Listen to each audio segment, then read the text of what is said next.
I'm Morgan. I'm the founder of a consulting company called Wild Links Consulting, and we focus on designing company culture and creating strategic plans on how to implement those cultures into the structure of companies. And Maud and I have been working on raw leadership. I'm excited to be diving in today. We're going to be talking about collaboration and ways to effectively collaborate as a team. We're going to be going through 6 tools for that, and then kind of discussing through those of how to implement them as a team, and things that you can use and things that you might struggle with a little bit more than some of the other tools. We all have strengths and all have areas that we can improve on. So I'll be talking a little bit through that.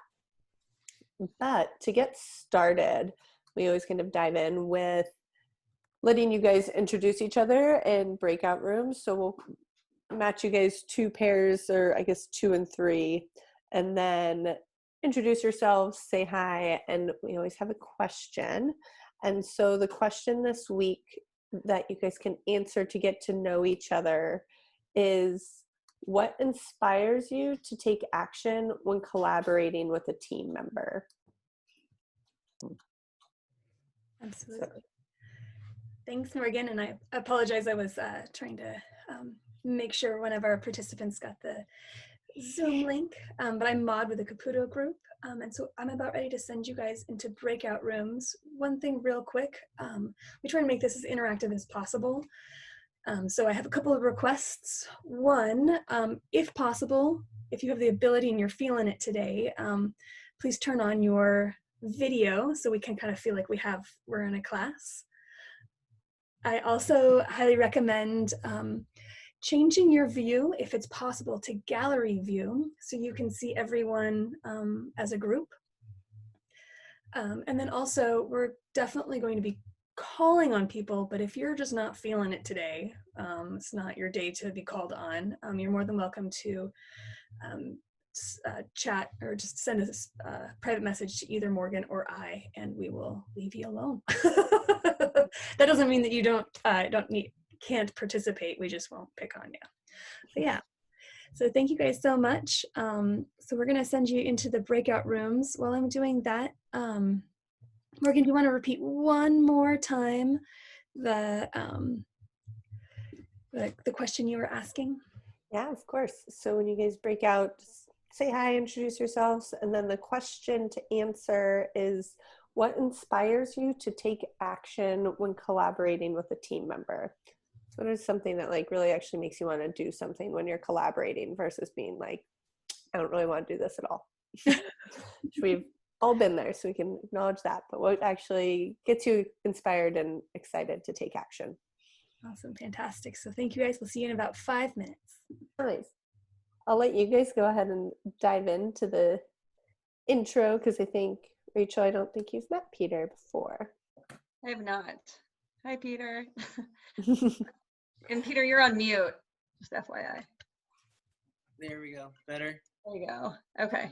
And your camera's off, so there. My video is not working. I don't know why. We're all having technical difficulties. It's fine. Off to a great start. Yeah. Raging out of the gate here. It happens. Yeah, so the question that we were going to have people dive into was, what inspires you to take action when collaborating with team members?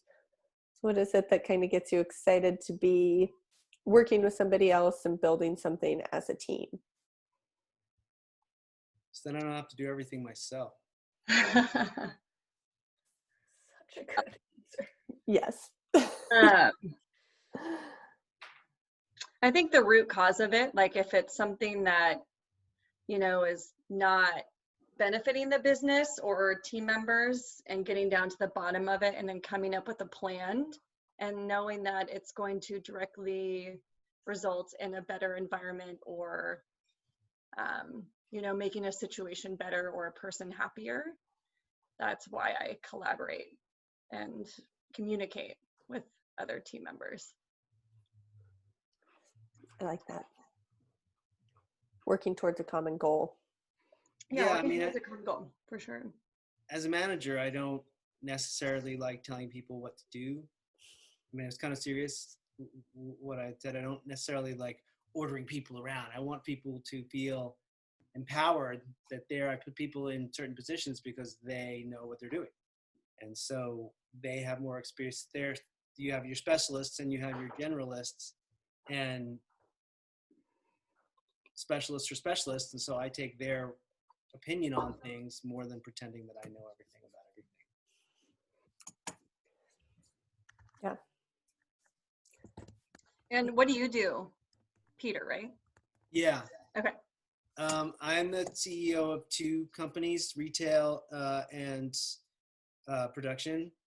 So we got a tier 2 farm with a 90 by 24 light depth that I've been working on, and then we have retail in Southern Oregon called Green Valley Wellness. Oh, very cool. Yourself?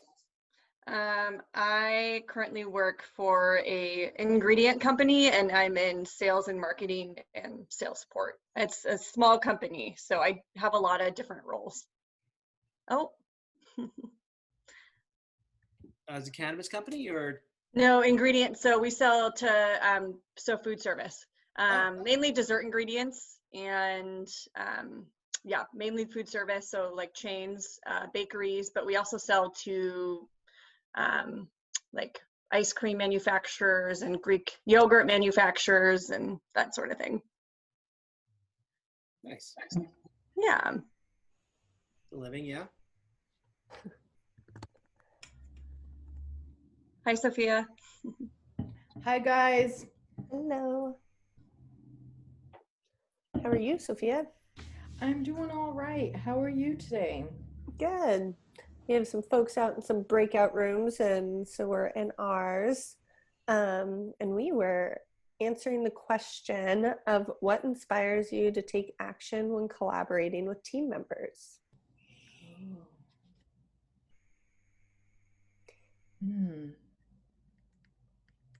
What inspires me to take action? Well, I always get really motivated, you know, when with a team, you know, we come up with an idea that is a win-win-win-win type situation. So that I always get really jazzed up by that.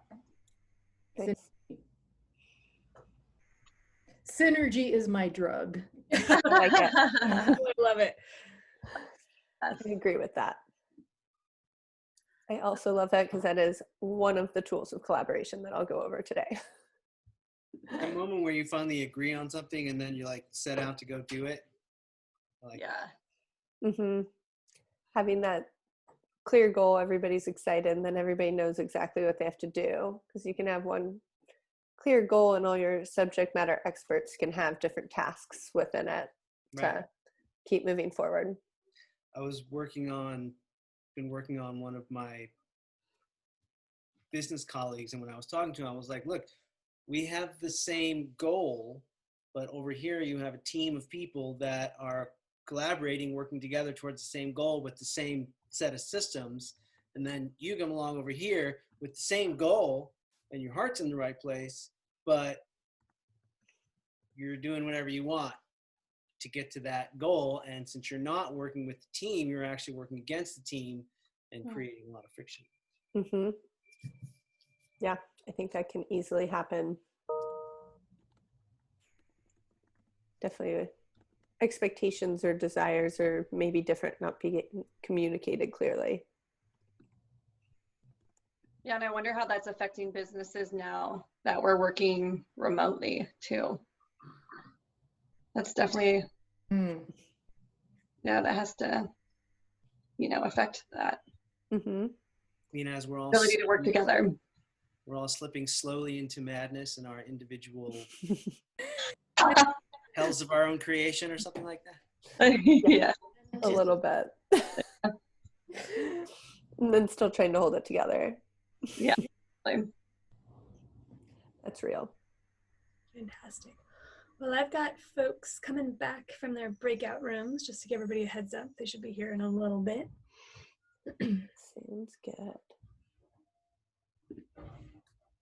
Oh, and 21, they must be having great conversations because nobody's coming back.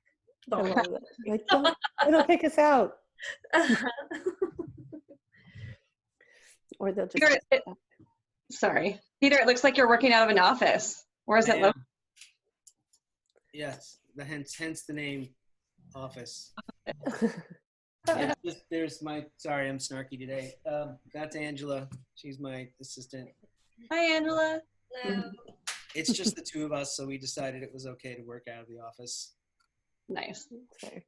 That's great. Well, welcome back, everybody. Welcome back. How'd that go for everyone?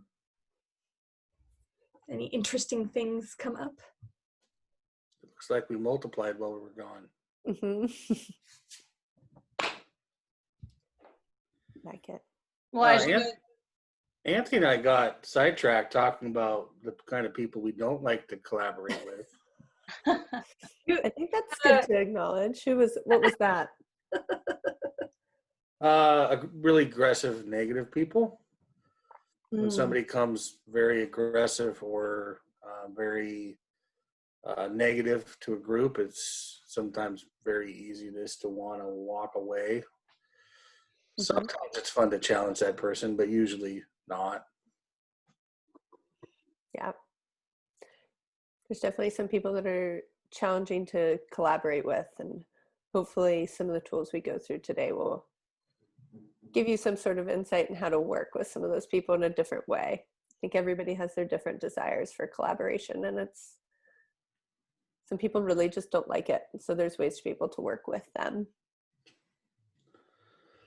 But I'll say that our two kind of points for what inspires us was to learn and to learn, collaborate, and then a sense of accomplishment. Yeah. Mm-hmm. Cool. Anybody else have any pretty awesome things that, well, obviously all of it was awesome, but anything they wanted to share about their conversation or something that came up?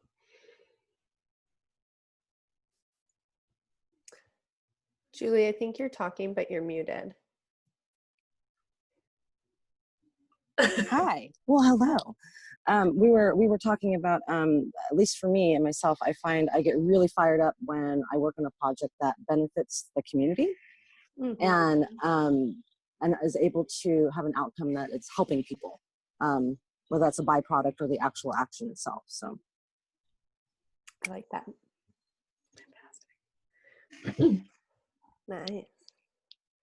Well, I'll go ahead and jump in. I'm going to share my screen, and I'm going to go through 6 different tools of collaboration. And then after that, we'll come back and kind of ask some questions and just have a conversation around how to use them, and some that you might have a hard time kind of implementing into your daily life, and ways that we can do that and kind of start using these more to collaborate with your teams. Definitely when you're in a spot, kind of what Hunter and Anthony were talking about, that's really challenging to collaborate, because I think a lack of collaboration usually leads to some sort of conflict. And so the goal here is to be able to think through what tools you can be using to overcome that potential conflict that comes out when you're working with a team.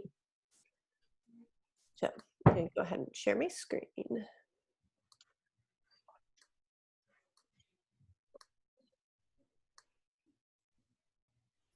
Perfect. Everybody see this? Mm-hmm. Perfect. Cool. One thing that I always have with team members, definitely in regards to collaboration and sitting with a team, is survey the room before you leave. And this is just like an overarching guideline that I work with a lot of teams on. Is you're sitting around a table with people, it's really definitely, even more now that we're all on video, having a check-in that everybody feels good about. And so if you're having a conversation about a new project or a new task for the week, getting that like thumbs up from everybody in the room, that everybody understands it, everybody knows what their role is, they can give a thumbs up, or they can be like, I actually have a question. And it creates a really good visual for allowing another voice to be heard, when sometimes it's challenging for people to get their voice up, definitely in video calls. So this is just kind of an overarching guideline that I like to encourage people to use is give a thumbs up if you fully understand. And if you feel like you have something more to say, like you can give a sideways thumb or downward, like this doesn't work for me. So implementing that into your team communication is really helpful. That's just kind of an overarching before we dive into the tools. Everybody good? Awesome.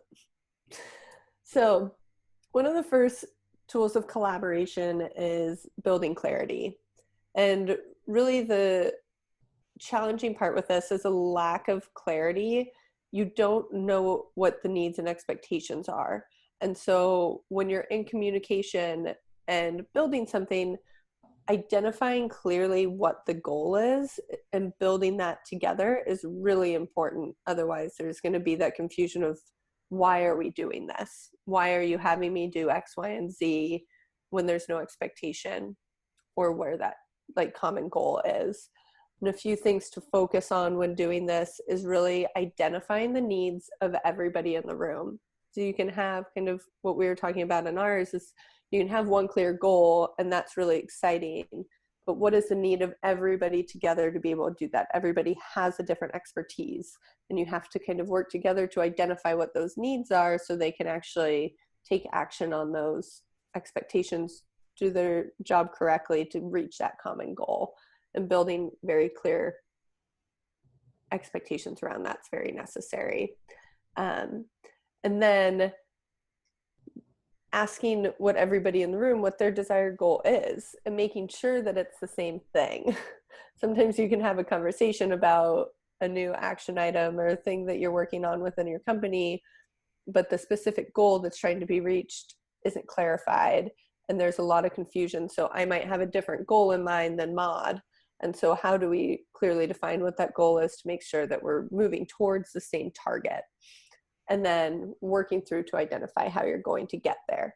And that goes into like building clarity with different subject matter experts and who's going to own what piece of the puzzle to get to this common goal. The next tool is listening. Very often when we're collaborating with individuals or even just talking to people, we're unconsciously thinking about what our next words are going to be and what our viewpoint, how we're going to communicate our viewpoint to somebody. So it's almost becomes a little bit competitive, and it's very easy to fall into because you want to get your voice heard and you want to make sure that your ideas are being heard as well.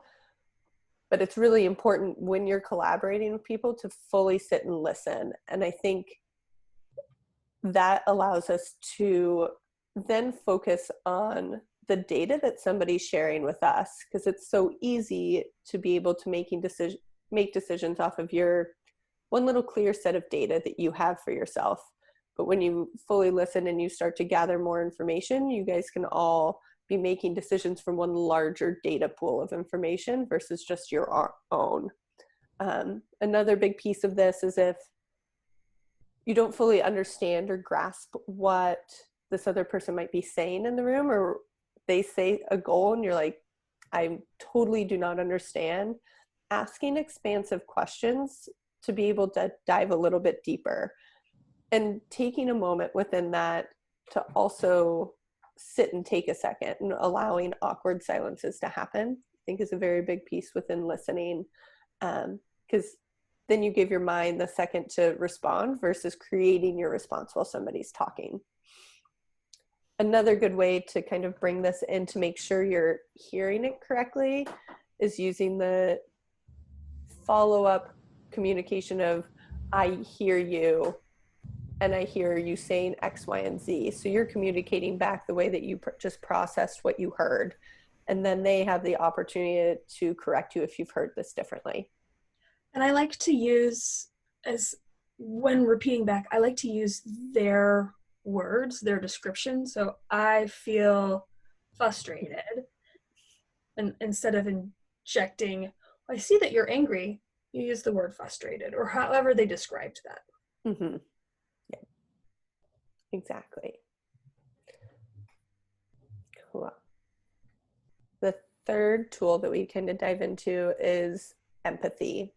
Um, a lack of empathy usually leads to a lack of trust, and it also can lead towards a lack of honest and open communication. If, as a leader, your team doesn't feel like you're being empathetic to them, they're not going to be honest and trusting into communication back to you, and that's going to create this dismiss, and they're going to feel like they're working on something that's not understood. They're not going to understand the why of what they're collaborating on. They're not going to feel as engaged with the project. Kind of what Julie said, it's like, I want to work on something that's really big for the community. How do you build empathy into that space for your whole team to make sure everybody's excited about how this is going to impact people? And how are you empathetic to their space to be able to help them do that? And this takes time and constant communication with your teams that you're collaborating with, but just listening and really creating that judgment-free space for people to identify and label their feelings and understand the situation as a whole is very helpful in this sense. And then just constantly creating that open space for communication. I think why I say the thumbs up, thumbs to the side, thumbs down tactic is that shows that you're waiting as a leader to hear everybody's response, and you're being empathetic to what everybody wants to, being empathetic to the place that everybody wants to use their voice and be on the same page. Then, of course, encouraging feedback, which I know on these calls I talk about feedback cultures often, but when you're collaborating with people and really working as a team, you want to encourage feedback. And a lot of this, I always recommend setting up a clear system in place on how that feedback is going to be taken. If you're working with a big team and you have a lot of layers within your team, who goes to whom to give that feedback and engage? People tend to not say anything when they have a fear of they don't know who to go to. And so they don't know who that person is that they can communicate with. So if, as a team, you're working together and collaborating, how can you, as a leader from the beginning, encourage constant feedback? And a lot of that lays in being specific and direct with those expectations, of course, and then being specific and direct about what that, not hierarchy, but communication stream looks like within the team. And then also being clear about the behavior that's happening within feedback and the impact of that behavior.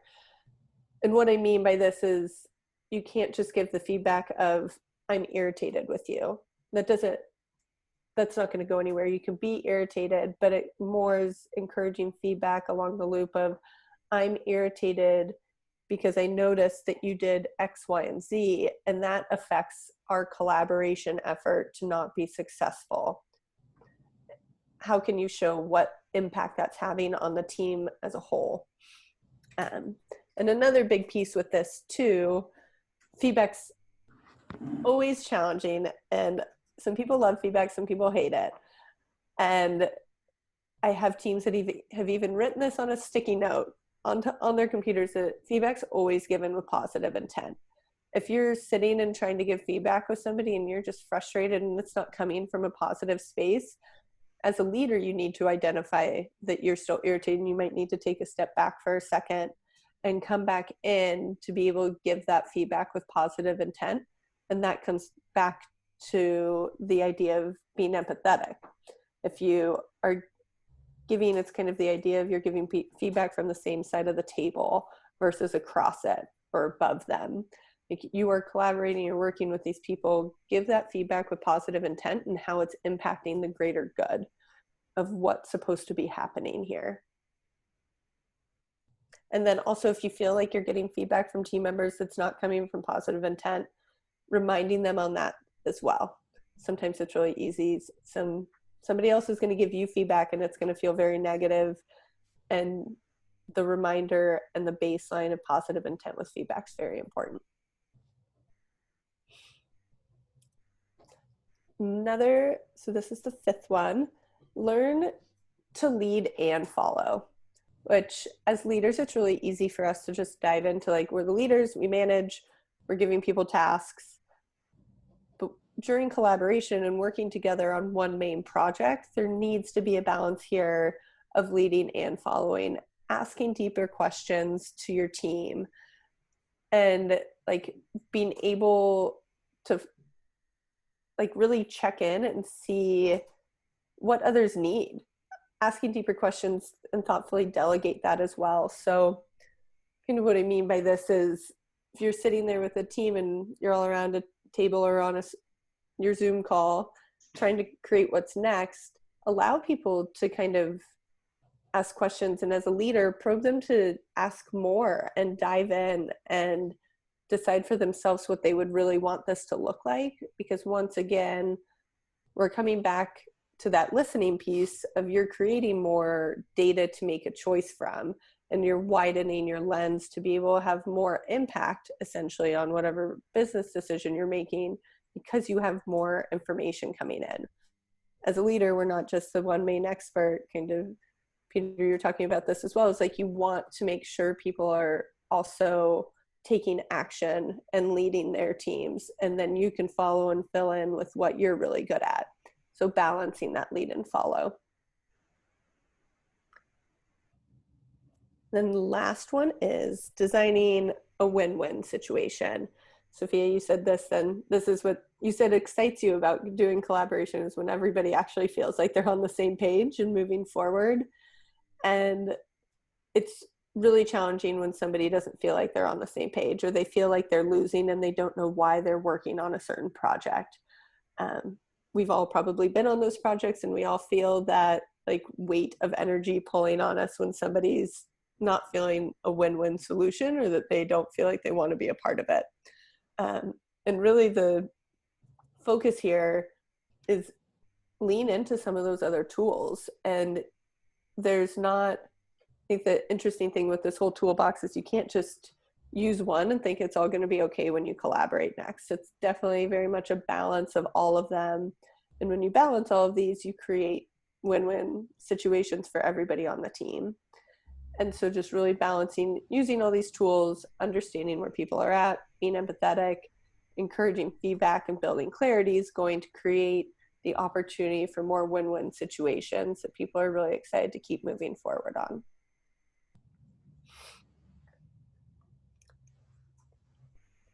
So I'm going to stop sharing my screen, dive back in over here. Cool.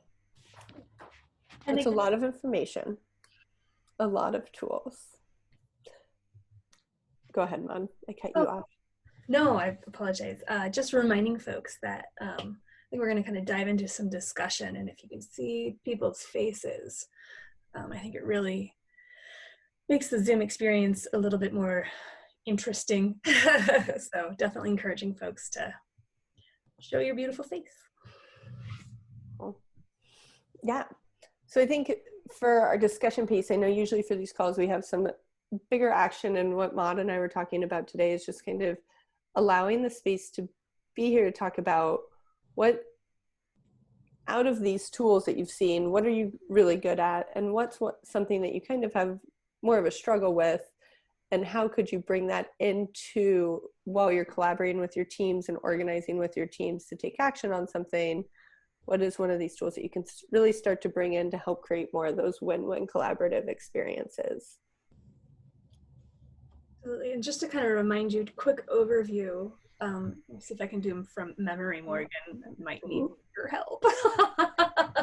But it's, empathy is one, listening, lead and follow, design win-win situations. Probably the one I'm not good at. What is it? What was the other one? Feedback. And building clarity. And building clarity. My takeaway was really good, by the way, really good point. One of the big takeaways that I'll have is the listening and then pausing, because when you are in a group situation, you have these, you have your bullet points that you want to get out that are important to you, and you're I do this where I'm listening to someone, but I'm just waiting till I can talk. And so putting a purposeful pause or not talking and letting that, uncomfortable silence that you mentioned be there, to give people a chance, and not this kind of popcorn. And that I find myself, I get into that sometimes. So that's valuable. Yeah, it's just a small little tool that I try to utilize is, I know, Morgan, you put 15, I put 10, but I'll count to 10 in kind of a leadership meeting experience. And if you ask a question, you're like, hey, does anybody have any questions? Oh, okay. Or if you actually take the time to wait, people will inevitably come up with questions, is what I've noticed. Mm-hmm. Yeah. I think too, it's very easy for us to have our bullet points that we want to cover and make sure we get those out, and not hearing what other people have to say and just wanting to use your own voice. And I think we get so much more information when we stop for a second and let other people share and listen and then respond. And it can change our viewpoint. So often we're stuck in what those bullet points are, and it's got to work this way. When you're in that, you're not necessarily collaborating with the people around you and giving them the space to be able to put their input in and have an impact on what you're building or designing or whatever project you're working on. And I think that comes into like asking bigger questions as well. Because this is also, you can implement all these tools, but if you're in a room that you usually collaborate with people and now your behavior's changed and you're taking 10 seconds and not just telling people your bullet points, they're going to be like, what's happening? Why are they being so quiet? And finally really listening. And it does take the implementation of like, this is what I expect, and building clarity at the beginning of those collaboration meetings. Like, I have bullet points, but I also want to hear your viewpoint, and setting that up clearly at the beginning of those meetings is so important. Definitely if it's a different behavior than what you're usually used to within those collaboration team meetings. Clarity is huge. As someone who's on the other end of it, I play a support role for all my sales people, and sometimes they each have a different goal. And so sometimes I've done an analysis or worked on a project, and one person's like, oh yeah, that's exactly what I want. But then another person chimes in and is like, no, that's not what I want at all. Can you do this for me? And so it just adds on more layers, and it's not as productive. So I think a common goal is really key. And the steps to get there. Because then I also at times feel guilty for asking so many questions. I think clearly defining the goal and the problem too. Instead of just going brainstorm on things, it's really important, because you can start down a path, but I think Sophia mentioned this, everybody being on the same page. I think doing that early, maybe even real close to the beginning, is, hey, let's all figure out where do we want to end up and work backwards. Totally. Yeah. Definitely. And having that clarity from the beginning, and Maud and I will share as well after this. We have kind of a meeting checklist that we've shared before in a different one of our other courses that we'll share again. But a lot of that is setting up beforehand. A lot of this can happen in an email prior to a meeting of like, we have this goal, and as a leader you do have to kind of have that vision, and then you bring it in and take input from others on your team. And so you can identify what your goal is for this meeting, and then being able to have time for people to think prior about what they want to bring to it and have heard, and what your bullet points are as well. And they have that information prior, so there is more information coming in. And if you give folks that nice structure ahead of time, you can cut down on that time that they're thinking instead of listening. So if they've already had a chance to do all of their thinking, you're just setting them up for success, so they have a greater opportunity for that listening space. Yes. Does anybody else have, of these tools, one that they find that they really lean on, that they're very skilled at, or perhaps one that is something that they're are constantly improving on. I know for myself, sometimes I'll get really passionate about something and I will respond with intensity. And I think that sometimes I need to cool it down, Julie, just do your breathing. And, but also just having the intention of the words you're using. I struggle with that because I'll get really excited. And I'm like, this is going to be, and just taking that step, but really good talk. Thank you very much. Of course. Yeah. These topics that you guys have brought up today are really powerful. I mean, I feel like you could give an entire webinar just on the listening. Yes. and being active listeners. And I think that works into number 4, which is you had mentioned encouraging feedback. I find that loop sometimes isn't completed.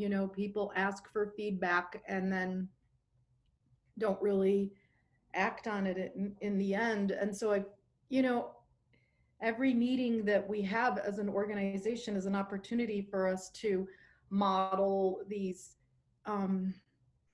factors and put them into practice. And so I feel like, especially with encouraging feedback, that can often be a big minefield, because you might not like some of the feedback that you get, or so if there's a way to structure that, because we've talked about being non-judgmental, you've talked about letting people label their own feelings and everything. And so I feel like little loose structures for that are probably really handy, right? To help digest it.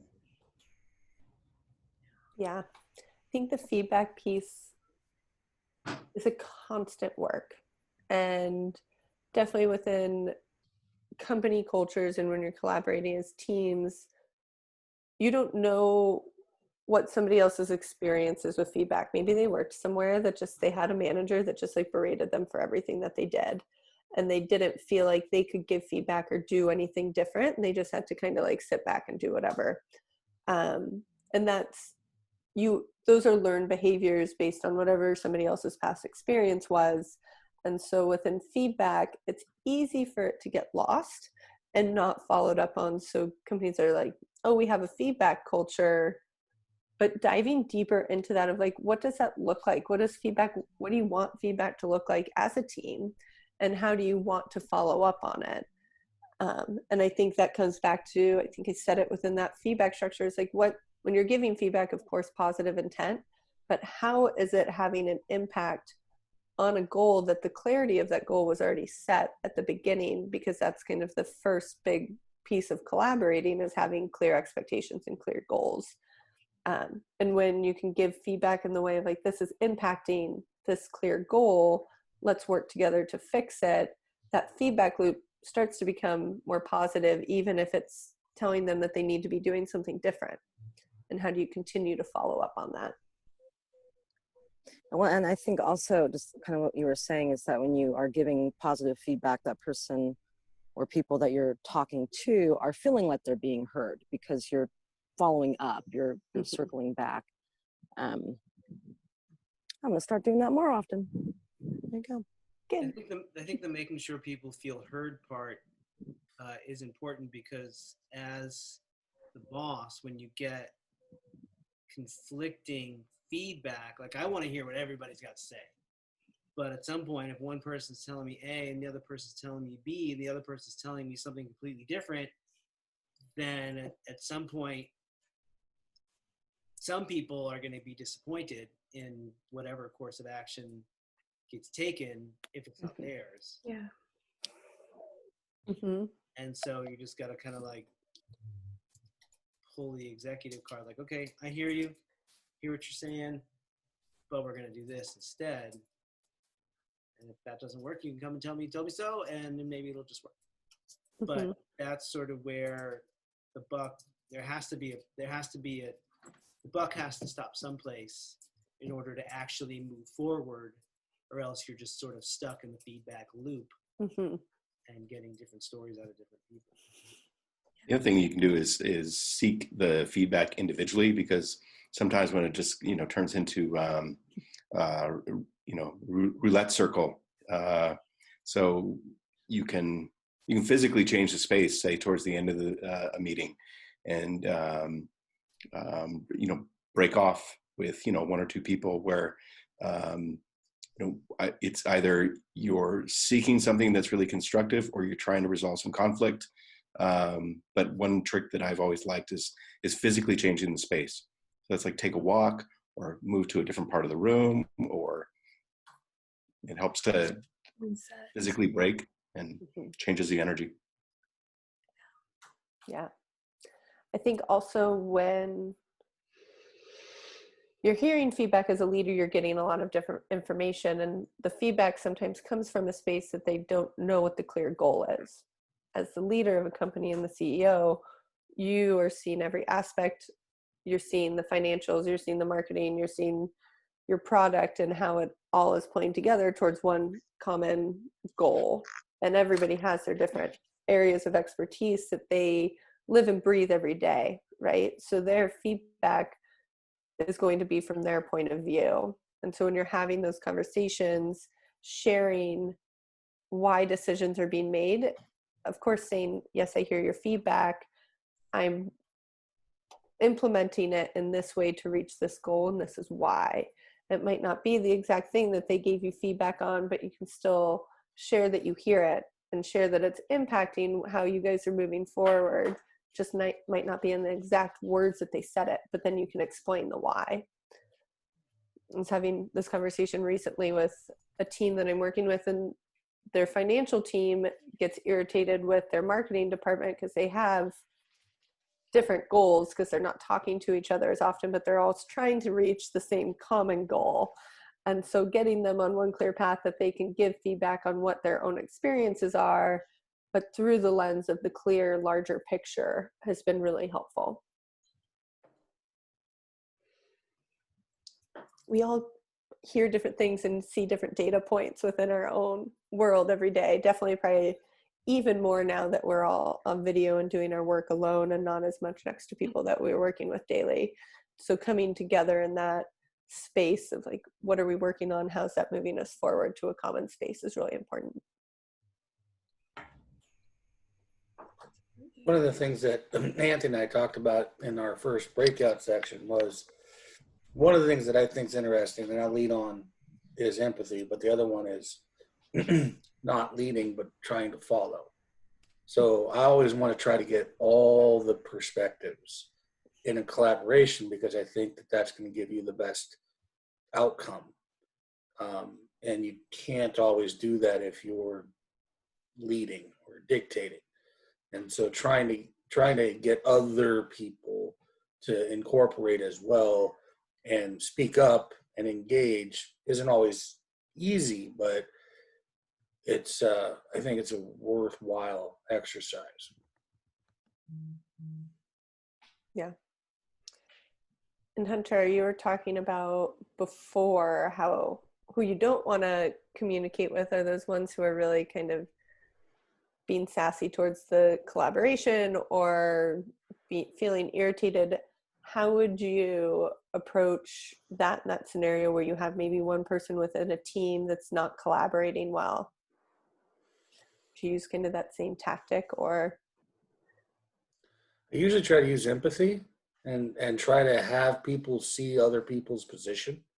So again, as a leader, it's a little easier to tell somebody, look, I need you to look at this in their shoes, or from their perspective, or try to make them understand their impact to that whole conversation. Mm-hmm. I've had that happen a few times. Yeah. And it's usually a communication breakdown. Yeah. Almost every time. Or people do take offense to something and then they shut down their listening skills. Mm-hmm. Yeah, I think also within that, kind of to what Anthony said, switching up the setting that you're talking in, having I a haven't different. tried that, but I like the idea. I like that as well. What's another way that we can communicate? That on a walk, jump on a phone call one-on-one, like kind of coming back to what is it that they need to fully understand, that overarching direction and goal. So it usually is just a communication breakdown, and that's the hardest piece.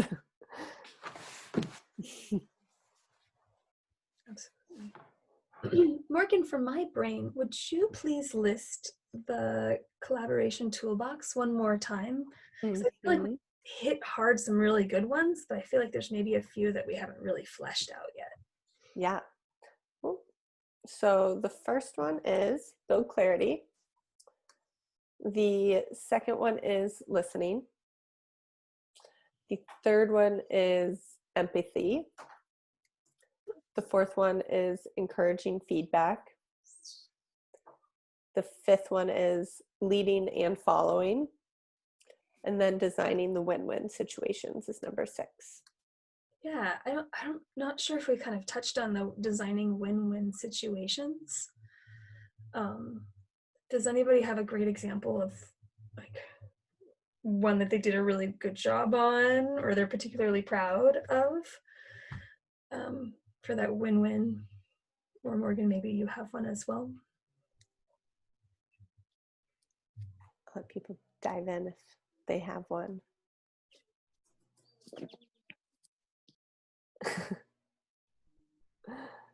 I always, I mentioned that I really, I get really excited about win-win situations, and even more excited about win-win-win-win-win situations. And so a lot of you know me from the era that I was organizing the Hemp University conferences for the industrial hemp sector down here in Southern Oregon. And,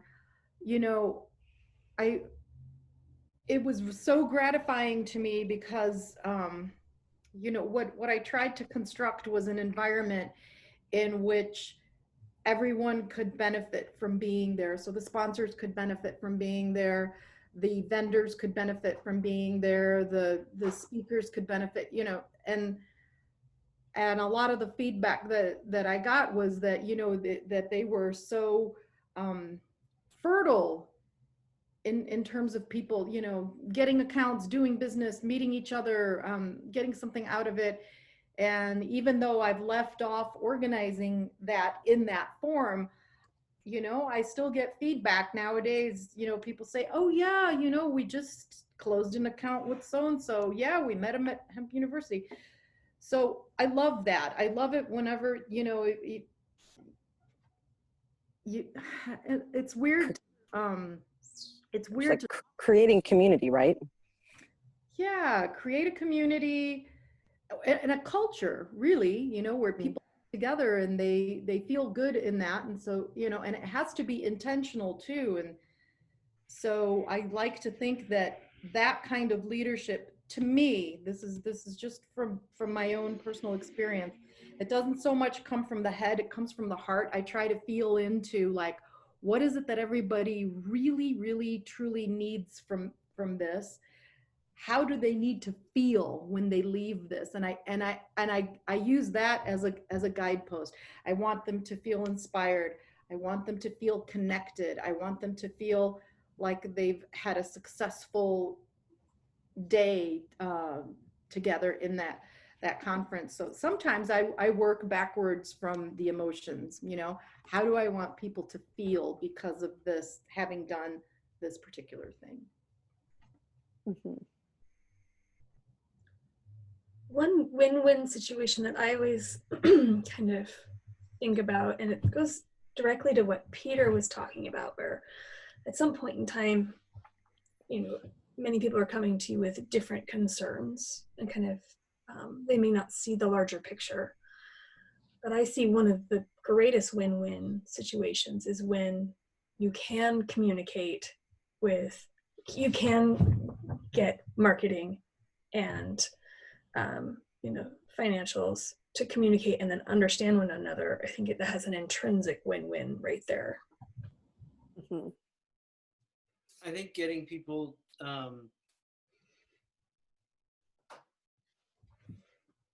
sorry, a lot of things. I was trying to listen and not think about what I was going to say.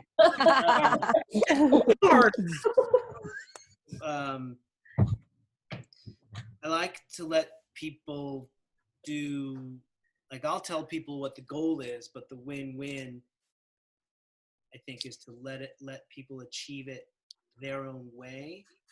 So not, especially not micromanaging people.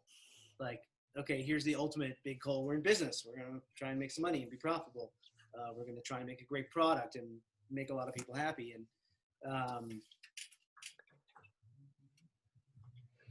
but again, not micromanaging people and say, you're going to do this and you're going to do it this way and you're going to do this and you're going to do it this way, where everybody just feels like they're useless and being told what to do.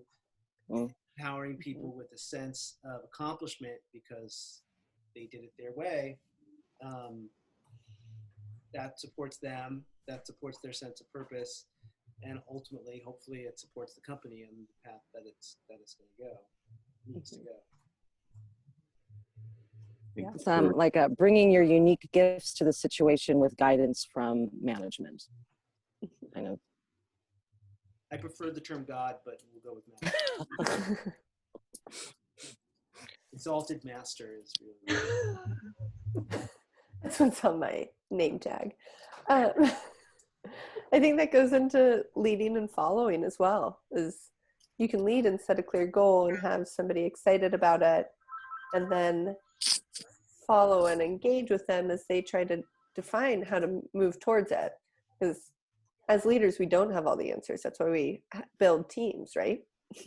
So I think that for me, one of the biggest win-wins when you come out of, working on a project, collaborating with people, is where everybody's been able to feel like they've contributed something of value, and then they have ownership in the final result, and also seeing that final result through.